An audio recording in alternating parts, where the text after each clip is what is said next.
You look really pretty. You look really pretty, too. Charlotte Field, the most powerful woman on earth, flirted with you tonight. She actually seems to like me. She's amused by you like you would be a small puppy. Charlize Theron has played everything from a serial killer to a spy. In her new movie, she plays someone in a relationship with, wait for it, Seth Rogen.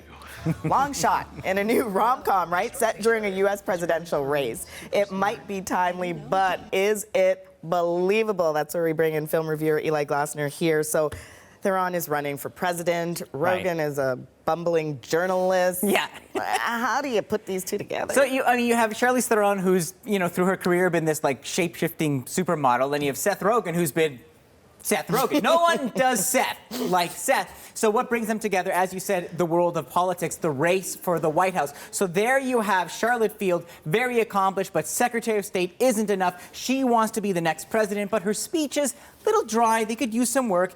Enter Fred Flarsky, one of the best cinematic names ever. Do I need to tell you that, Seth Rogen? I don't, because there he is. So there's Flarsky, but Flarsky and Charlotte have a past. Many, many years ago, there she is, was his babysitter. Something happened between the two of them. He really hopes that she would forget, and yet at a party, the two kind of connect, and, well, let's watch for ourselves.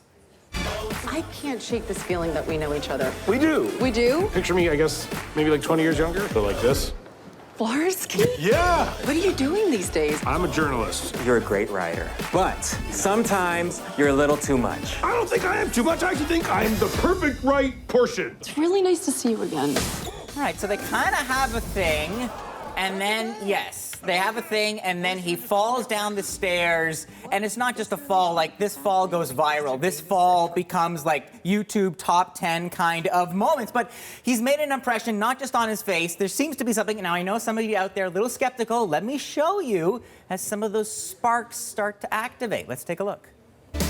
We grew up next door to each other. He's really funny, super smart, and he knows me. You get me, Fred. I totally get you. So there you go. She gets him, and it's not just the boys to men. But what's interesting here is that he's not ready for her. He doesn't think he's worthy. Look, this is a guy who thinks like a zipped-up windbreaker is formal wear. So he doesn't know if he's presidential material. And when she sends her people to pick him up, he's with his buddy Lance, and he's having this little kind of crisis of confidence. Let's watch. Nervous. This pretty woman. Dude, you're Julia Roberts, and Richard Gere is about to come pick you up. Do I look okay? Do I look funny? Why are these pockets here? Why am I wearing these stupid pants? They're too tapered. You can't think like this. You have to be positive. Mr. Flarsky?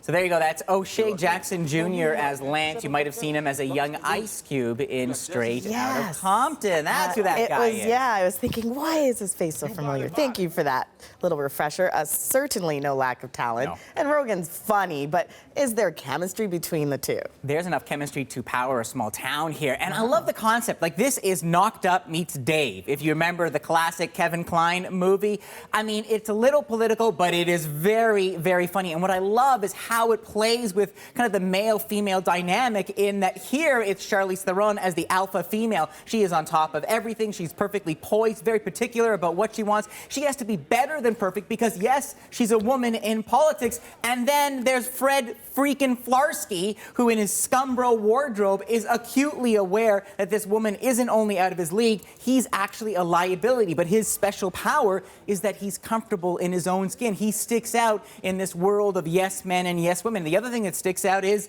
their chemistry. I mean, now we know Rogen can do that kind of R-rated bro humor very well, and he certainly does, and they're writing to his voice. But what I loved is that Charlize Theron also gets down and has fun and is getting loose and showing us that she's much more than just an attractive woman, but equally as funny and a great comedic partner to Seth Rogen. Now, some of the politics is a little manipulative in the way that, oh, he's disappointed that she's going to compromise, so you need this kind of arbitrary thing to divide pried them apart before. Well, it's a rom-com, so you know what's going to happen. But I love the idea that, in a way, this is a throwback in that it's an old-fashioned rom-com with two big movie stars with some heart, lots of humor, and yeah, even a little bit of hope. That might be naive, might be a film fantasy, but I don't mind believing 4 stars. 4. Out of 5. Wow. 4. All right. I love me a rom-com, so I'll check it out.